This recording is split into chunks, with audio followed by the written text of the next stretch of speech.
क्या fibroids cancer का cause हो सकते हैं? नमस्ते सभी को। मैं डॉक्टर गुरसिमरन कौर, स्त्री रोग विशेषज्ञ, फोर्टिस हॉस्पिटल लुधियाना और डिवाइन केयर। आज हम बात करेंगे एक बहुत ही इम्पॉर्टेंट विषय के बारे में जिनका नाम है फाइब्रॉइड्स। फाइब्रॉइड्स क्या होते हैं?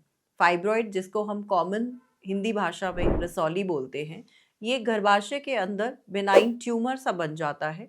आप देख सकते हैं ये बच्चेदानी है। बच्चेदानी के अंदर ये ऐसे छोटे छोटे से ट्यूमर बन जाते हैं जिसको हम फाइब्रॉइड बोलते हैं।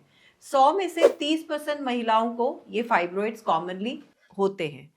तो हम फाइब्रॉइड्स के बारे में क्यों बात कर रहे हैं? क्योंकि इनकी वजह से कुछ सिम्टम्स आ जाते हैं जो कि सिम्टम्स बहुत ही इम्पॉर्टेंट है आप लोगों के लिए जानना। जैसे कि पीरियड में बहुत ज़्यादा ब्लीडिंग होना, कई बार क्लॉट्स आना, अत्यधिक माहवारी चलते ही रहना, 10-10 दिन तक, 11-11 दिन तक ब्लीडिंग होना, उसकी वजह से वीकनेस आ जाना, पीरियड में अत्यधिक पेन होना, या कई बार उसकी वजह से आपको प्रेशर सिम्टम्स फील होना, यूरिन बार बार पेशाब का प्रेशर पड़ना, पेड़ों में दर्द होना, या कई बार इन फाइब्रॉइड्स की वजह से पेट का आकार भी बढ़ जाता है। क्योंकि जब ये फाइब्रॉइड्स बढ़ते हैं आकार में तो पूरा गर्भाशय का आकार बड़ा हो जाता है, जिसकी वजह से कई बार आपके कपड़े टाइट हो जाते हैं और आपको लगता है कि आपका वजन बढ़ रहा है।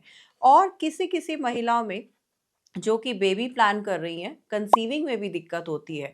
क्योंकि कई बार ये फाइब्रॉइड जो अंदर की सतह में बन जाते हैं, बच्चेदानी के अंदर की झिल्ली की तरफ होते हैं, वो कई बार बार बार गर्भपात का भी कारण बनते हैं। तो क्यों हो जाते हैं ये फाइब्रॉइड्स? अभी तक रिसर्च चल रही है। इडियोपैथिक कॉजेज बहुत कॉमन है। कई बार ये जेनेटिक होते हैं, जिनकी मदर्स को ये फाइब्रॉइड्स से उनको भी हो जाते हैं, या कई बार ये किसी किसी किसी रेसेस में कॉमन हो जाते हैं। जैसे कि अफ्रीकन रेस में फाइब्रॉइड्स बहुत ही ज़्यादा कॉमन है, या कई बार ये पीसीओएस पेशेंट्स में भी फाइब्रॉइड्स हो जाते हैं। जो लेडीज़ अनमैरिड हैं या बच्चे उनके कम हुए हैं, उनमें भी फाइब्रॉइड्स कॉमनली देखे जाते हैं। तो ये जो सिम्टम्स हैं, कई बार ये फाइब्रॉइड्स में सिम्टम्स नहीं भी होते और कई बार ये सिम्टम्स होते हैं। फाइब्रॉइड्स का जो साइज़ है या उसको डायग्नोज करना है, ये हम एक अल्ट्रासाउंड द्वारा करते हैं। कई बार अगर ये फाइब्रॉइड हमको निकालने पड़ते हैं तो हमें एमआरआई भी करा के देखना पड़ता है, टू बी मोर स्पेसिफिक कि ये कितने हैं, कितना साइज़ है और कहाँ कहाँ है।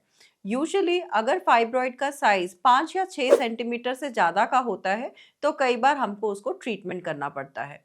अब आते हैं सबसे मेन सवाल में, क्या ये फाइब्रॉइड्स यानी कि रसौली कैंसर कॉज कर सकते हैं? बिल्कुल भी नहीं। रसौलियों का कैंसर बनने का रिस्क बहुत ही कम है। लिटरेचर में ये रिस्क लेस देन 0.001% दिया गया है। तो जितनी भी महिलाएं हमारे पास ओपीडी में अल्ट्रासाउंड रिपोर्ट लेके ये घबरा जाती हैं कि डॉक्टर हमको कैंसर तो नहीं हो जाएगा, प्लीज़ मत घबराइए। रसौलियाँ कैंसर नहीं होती, ये बिनाइन ट्यूमर होता है बच्चेदानी का। बहुत बार हमारी ओपीडी में पेशेंट्स आके पूछते हैं कि डॉक्टर साहब आप ये बताओ कि कोई दवाई है जिससे ये डिसॉल्व हो जाएंगे? पहले आया करती थी, एक दवाई थी जिसका नाम था यूलिप्रिस्टल एसीटेट।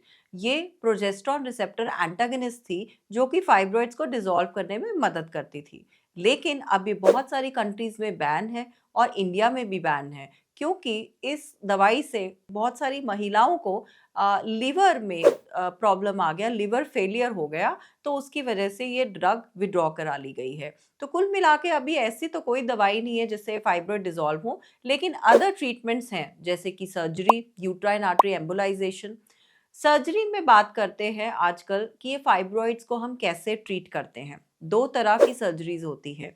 एक होता है मायोमेक्टमी, जिसके अंदर केवल हम सिर्फ फाइब्रॉइड को रिमूव कर रहे हैं दूरबीन के द्वारा।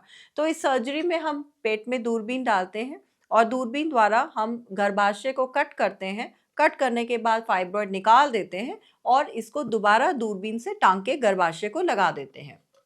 तो ये जो दूरबीन की सर्जरी है बहुत ही सक्सेसफुल है, स्पेशली उन लेडीज़ को जिनको अभी बेबी प्लान करना है, फाइब्रॉइड्स हैं, या उनके फाइब्रॉइड की वजह से बार बार अबॉर्शन हो रहा है। अगर किसी लेडी की उम्र 40 साल से अधिक है, बहुत ज़्यादा ब्लीडिंग होती है, फाइब्रॉइड्स के साइज़ बहुत ज़्यादा है और जो सिम्पटम्स मैंने आपसे पहले वीडियो में बताए, ऐसे सिम्पटम्स आ रहे हैं जिसकी वजह से अत्यधिक ब्लड की कमी भी हो गई है, ब्लीडिंग की वजह से उनको वीकनेस भी रह रही है। तो कई बार, और अगर उनको बेबी नहीं प्लान करना है, तो कई बार हम पूरा का पूरा गर्भाशय ही रिमूव करने की सलाह देते हैं, जिसको हम हिस्टेक्टमी ऑपरेशन बोलते हैं लैप्रोस्कोपिकली। पहले ज़माने में जो ऑपरेशंस होते थे वो पेट काट के होते थे। तो जब पेट काटा जाता था तो टाँके भी ज़्यादा लगते थे, रिकवरी में भी टाइम लगता था और 1 डेढ़ महीने की रेस्ट डॉक्टर बता दिया करते थे। उसकी वजह से कई बार महिलाओं को अपना काम छोड़ना पड़ता था, घर पे रेस्ट लेनी पड़ती थी और बहुत बार अपने रिश्तेदारों को रिक्वेस्ट करनी पड़ती थी कि आइए और हमारा घर सँभालिए। लेकिन अब दूरबीन के ऑपरेशन से बहुत ही लाइफ सरल हो गई है पेशेंट्स की। कैसे? क्योंकि दूरबीन के ऑपरेशन बहुत ही छोटे-छोटे कट से किए जाते हैं, जितनी मेरी उँगली के एक उँगली जितना साइज़ है 7 एमएम। इतने से हम 3 छेद पेट में करते हैं, उससे दूरबीन और उसके इंस्ट्रूमेंट्स को पेट के अंदर डालते हैं और गर्भाशय को रिमूव करते हैं। तो लैप्रोस्कोपिकली हमारे टच वुड पेशेंट्स अगले दिन ही चलने लग जाते हैं। दूसरे-तीसरे दिन पेशेंट खुद से यूरिन मोशन पास कर रहे होते हैं, उनको किसी की भी मदद की ज़रूरत नहीं पड़ती और वो 1 वीक तक अपने काम-काज में वापस आ जाती हैं। जितनी भी वर्किंग वुमन हैं, यदि बहुत बार वो अपने इन सिम्पटम्स से परेशान है, जिसकी वजह से वो 3-3 4-4 महीने हार्मोन टैबलेट्स ले रही हैं, जिसकी वजह से उनका वज़न बढ़ रहा है या कई बार उस उन हार्मोन टैबलेट से उनको साइड इफ़ेक्ट्स हो रहे हैं, जैसे कि शुगर हो रही है, बीपी हो रही है, तो अब उनको घबराने की ज़रूरत नहीं है, क्योंकि फाइब्रॉइड्स का लैप्रोस्कोपिक सर्जरी से सफल इलाज होता है और इस इलाज से आप जल्दी ठीक हो जाते हैं, जल्दी आप अपने कामकाज में वापस आ जाते हैं।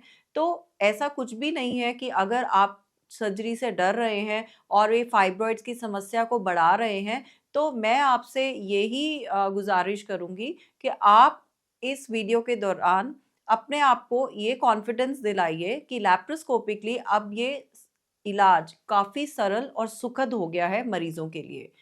फाइब्रॉइड्स के वीडियो में जितने भी मैंने आपको चीज़ें बताई हैं, उसमें अगर आपको ये कोई सिम्पटम्स आ रहे हैं, तो उसके रिगार्डिंग आप हमें बता सकते हैं।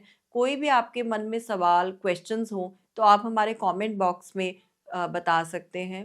And thank you for your patient hearing. मैं सभी दर्शकों को ये अनुरोध करती हूँ कि आप हमारे चैनल को ज़्यादा से ज़्यादा लाइक, सब्सक्राइब और शेयर करें। Thank you.